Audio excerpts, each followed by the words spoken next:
Assalamualaikum warahmatullahi wabarakatuh. Saya Selvi Alfiatur Rahmaniyah, NIM 1940110131 akan mempresentasikan makalah saya dengan tema metode-metode dakwah Rasulullah. Di sini ada dua rumusan masalah. Yang pertama, apa saja metode-metode yang dilakukan Rasulullah? Yang kedua, bagaimana faktor pendukung dan faktor penghambat dari dakwah Rasulullah? Rumusan masalah yang pertama, apa saja metode dakwah yang dilakukan Rasulullah? Metode dakwah yang dilakukan Rasulullah itu ada dua, yaitu dakwah secara sembunyi-sembunyi dan dakwah secara terang-terangan. Adapun beberapa metode yang dilakukan Rasulullah ketika dakwah secara sembunyi-sembunyi, yaitu yang pertama, metode personal. Metode ini semacam terjadi dengan cara individual, yaitu antara dai dan mat'u langsung bertatap muka sehingga materi yang disampaikan langsung diterima dan reaksi yang ditimbulkan mat'u langsung diketahui. Pendekatan ini Rasulullah lakukan untuk mencegah guncangan reaksioner di kalangan masyarakat Quraisy yang pada saat itu masih percaya dengan kepercayaan animisme warisan leluhur mereka. Yang kedua, metode pendidikan pada zaman Rasul. Pendidikan ini dicontohkan dengan mendatangkan rumah ke rumah atau menjadikan salah satu rumah sahabat untuk dijadikan tempat pemberian materi-materi Islam. Kemudian seperti rumah Al-Arqam bin Abi Arqam yang dijadikan tempat pertama menyampaikan materi pendidikan Islam. Selanjutnya, yang ketiga, metode diskusi. Metode diskusi ini dai sebagai narasumber sedangkan mat'u sebagai audien. Tujuannya ialah untuk pemecahan problematika yang ada kaitannya dengan dakwah, sehingga apa yang menjadi permasalahan dapat ditemukan solusinya.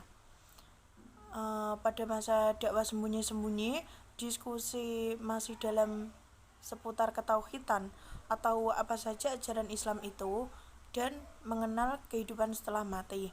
Selain itu, diskusi seperti ini tidak leluasa karena dilakukan secara sembunyi-sembunyi. Selanjutnya, metode bilhal.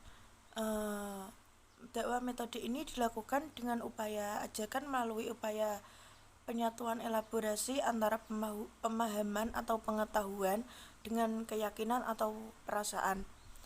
Dengan demikian, dakwah dengan metode ini dapat dilakukan dengan cara maidah hasanah. Kemudian metode bil hikmah.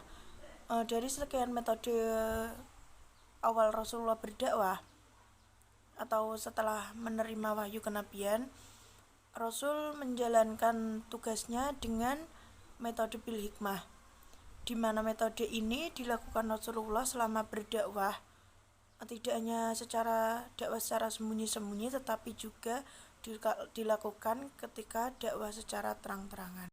Kemudian metode dakwah Rasulullah yang kedua, yaitu dakwah secara terang-terangan.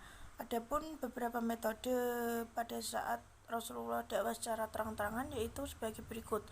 A. Politik pemerintahan. Merasa dakwah di Mekah semakin berat karena perlakuan kaum Quraisy terhadap Rasul dan umatnya yang semakin sadis, bahkan sampai mengancam nyawa dan raga. Oleh karena itu, Rasul dan para sahabat memutuskan untuk hijrah keluar daerah, contohnya hijrah ke Madinah. Keputusan hijrah ke Madinah ini atas perintah dari orang Madinah sendiri, sehingga kebanyakan penduduk Madinah secara terbuka itu menerima ajaran agama Rasulullah. Di Madinah, Rasul juga mendapat sahabat Ansor yang makin hari makin bertambah, sehingga beliau menggunakan politik pemerintahannya, yakni mendirikan negara Islam, yang mana semua urusan ekonomi, hukum, sosial dan sebagainya berdasarkan Islam. Hal ini berarti dakwah Islamiyahnya sebagai tujuan utama negara. Yang kedua yaitu metode penawaran. Metode penawaran yang dilakukan Rasulullah adalah ajaran untuk beriman kepada Allah Subhanahu wa taala tanpa menyekutukannya dengan cara yang lain. Cara ini dilakukan Rasulullah dengan metode yang tepat tanpa paksaan, sehingga mat'u ketika meresponnya tidak dalam keadaan tertekan, bahkan ia melakukan dengan niat yang timbul dari hati mereka. Yang ketiga yaitu surat menyurat. Metode ini dilakukan Rasulullah kepada berbagai negara tetangga seperti Yaman, Syam, dan sebagainya. Beberapa metode ini menggambarkan bahwa beliau memiliki kecakapan yang lebih hebat bila dibandingkan zaman mutakhir. Kemudian yang keempat yaitu metode peperangan. Perang adalah metode Rasulullah yang paling akhir. Bila sudah tiada jalan lain yang ditempuh, seperti perang Badar, perang Uhud, Yarmuk, dan sebagainya. Metode dakwah dengan menggunakan senjata ini memang sangat membahayakan karena bala tentara Rasulullah lebih sedikit dibandingkan dengan tentara kafir Quraisy. Namun sejarah Islam telah membuktikan bahwa peperangan Rasulullah dengan orang kafir jarang sekali menemui kekalahan.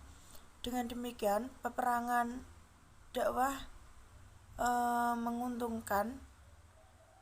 Dengan demikian, peperangan dapat menguntungkan dan menambah tersiarnya agama Islam ke berbagai penjuru alam. Kemudian, rumusan masalah yang kedua yaitu bagaimana faktor pendukung dan penghambat dari dakwah Rasulullah. Pertama, faktor pendukung dari dakwah Rasulullah. Adapun beberapa faktor-faktor pendukung dari dakwah Rasulullah sebagai berikut. Yang pertama, bertahap diawali dengan cara sembunyi-sembunyi atau marhalah siriyah, kemudian cara terang-terangan atau marhalah alaniyah. Diawali dari keluarga dan sahabat, kemudian masyarakat secara umum.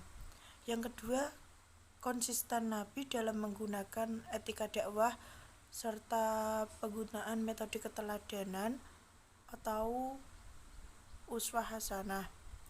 Yang ketiga, melalui cara dan strategi hijrah, yaitu menghindari situasi yang negatif untuk meraih situasi yang lebih positif.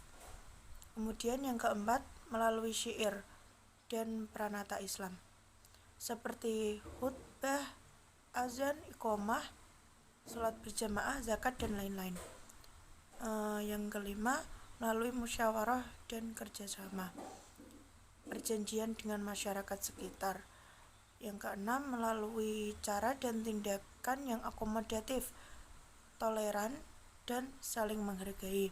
Kemudian yang ketujuh, menggunakan bahasa kaumnya melalui kadar kemampuan pemikiran masyarakat. Yang kedelapan, melalui surat sebagaimana telah dikirimkan kepada penguasa-penguasa. Selanjutnya yang kesembilan yaitu melalui uswah hasanah, syuhada alan nas, dan melalui peringatan serta motivasi tahrib wa targhib.